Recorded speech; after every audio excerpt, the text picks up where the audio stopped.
Mahatma TV నేను మీ దివ్య.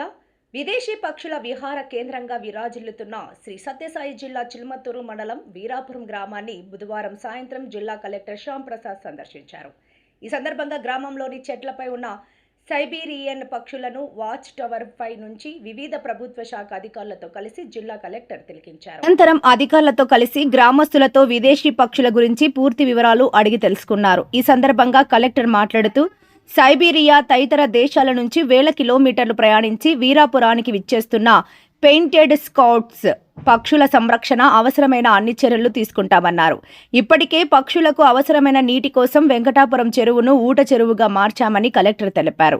అదేవిధంగా వీరాపురం చెరువులో పక్షులకు అవసరమైన నీటి కోసం ప్రత్యేకంగా బోర్లు వేయించడం జరుగుతుందన్నారు. అంతేకాకుండా హంద్రీనివా నీటిని ఎత్తిపోతల పథకం ద్వారా వీరాపురానికి తెప్పించేందుకు ప్రయత్నాలు జరుగుతున్నాయన్నారు. గ్రామంలో శానిటేషన్ సరిగా లేదని కలెక్టర్ అసంతృప్తి వ్యక్తం చేశారు. పారిశుద్ధ్యం నిర్వహణపై ప్రత్యేక చర్యలు తీసుకుంటామన్నారు. వీరాపురాన్ని ప్రముఖ పర్యాటక కేంద్రంగా తీర్చిదిద్దేందుకు అవసరమైన అన్ని చర్యలు తీసుకోవడం జరుగుతుందన్నారు. ఇదిలా ఉంటే వీరాపురం ప్రాంతంలోని భూములను సెజ్ కింద సేకరించేందుకు అధికారులు ప్రయత్నాలు చేస్తున్నారని, అటువంటి ప్రయత్నాలను తాము తీవ్రంగా వ్యతిరేకిస్తున్నామని సర్పంచ్ లక్ష్మీపతి రెడ్డి, మాజీ సర్పంచ్ సూర్యనారాయణ రెడ్డితో పాటు పలువురు రైతులు కలెక్టర్కు విన్నవించారు. దీని గురించి ఎటువంటి సమాచారం తన వద్ద లేదని కలెక్టర్ రైతులకు వివరించారు. ఈ కార్యక్రమంలో జిల్లా అటవీశాఖ అధికారి Chakrapani, ZP deputy CEO Venkata Subbaiah, DPO Samatha, మత్స్యశాఖ ఏడీ చంద్రశేఖర్, తహసీల్దార్ మనోజ్ కుమార్, మాజీ సర్పంచ్ చెన్నమ్మ తదితరులు పాల్గొన్నారు.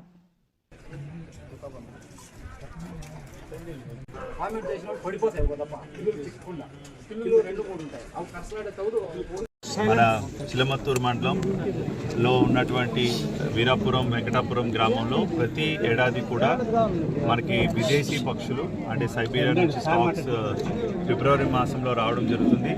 ఇవి ఇక్కడ 6 మాసాలు ఉండి మళ్ళీ వాటి సొంత గూటికి చేరుకుంటాయి. సో ఇవి 1500 కిలోమీటర్లు ప్రయాణం చేసి ఇక్కడ రావడం జరుగుతుంది. 15,000 అదే 15,000 అబోవ్ కిలోమీటర్స్ దూరం నుంచి ప్రయాణం చేసి ఇవి ఇక్కడ రావడం జరుగుతుంది. అయితే ఇక్కడ ఉన్నంతకాలం కూడా వీటికి కావాల్సినటువంటి వాటర్ మరియు ఫుడ్కి సంబంధించి కొన్ని ఇబ్బందులు ఉన్నాయి. ముఖ్యంగా ఇక్కడ ఏంటంటే చాలా వీరాపురం, వెంకటాపురం మరియు కృష్ణాపురం, చిలమత్తూరు ఈ చెరువులకి వెళ్ళేటువంటి ఛానల్స్ అన్నీ కూడా పూడుకుపోయినాయి.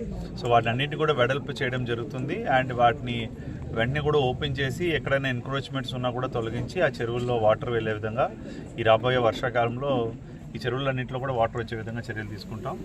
అండ్ అదేవిధంగా ఇక్కడ క్లాక్ టవర్ కూడా లాస్ట్ టైం ఏర్పాటు చేసాం. ఇది కూడా టూరిస్టులు వచ్చిన వాళ్ళకి ఇక్కడ ఆ ఎక్స్పీరియన్స్ చేసుకోవచ్చు.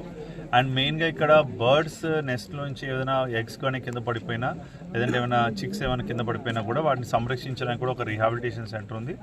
సో ఒక specialist animal protection centre NGO ఉన్నారు.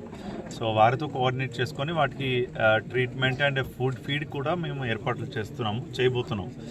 సో నెక్స్ట్ సీజన్లో ఇంకా మంచిగా ఇక్కడ ఇప్పుడే పిడిడిఆర్డీ గారితో మాట్లాడడం, ఇక్కడ ఒక క్యాఫిటేరియా, ఇంకేమైనా ఫుడ్ స్టాల్స్ కూడా ఏర్పాటు చేయడం, అండ్ ఇక్కడ ఏదైనా టూరిజంకి ఇంకా ఎక్స్పీరియన్స్ సెంటర్ ఏదైనా ఏర్పాటు చేయడానికి కూడా ఎక్స్ప్లోర్ చేస్తున్నాము.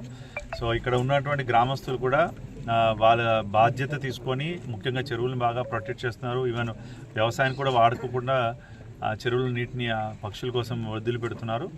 అండ్ ఈ వాటిని కూడా చక్కగా వీళ్ళు ఎంజాయ్ చేస్తున్నారు. ఈవెన్ టూరిస్టులు కూడా రావడానికి ఇది మంచి ప్లేస్. బెంగళూరు నుంచి కూడా ఇక్కడ ప్రాక్సిమిటీ దగ్గరగా ఉంది కాబట్టి సో దీన్ని మనం ఒక మంచి టూరిస్ట్ ఎక్స్పీరియన్స్, లేపాక్షి కూడా పక్కనే ఉంది కాబట్టి లేపాక్షికి వచ్చే వాళ్ళందరూ ఇక్కడికి వచ్చే విధంగా ప్రయత్నాలు చేస్తాము. ఇంకా బస్సెస్ ఇంకా ఏమున్నాయో ఇంకా అవన్నీ ఎక్స్ప్లోర్ చేసి వీ డూ అవర్ బెస్ట్.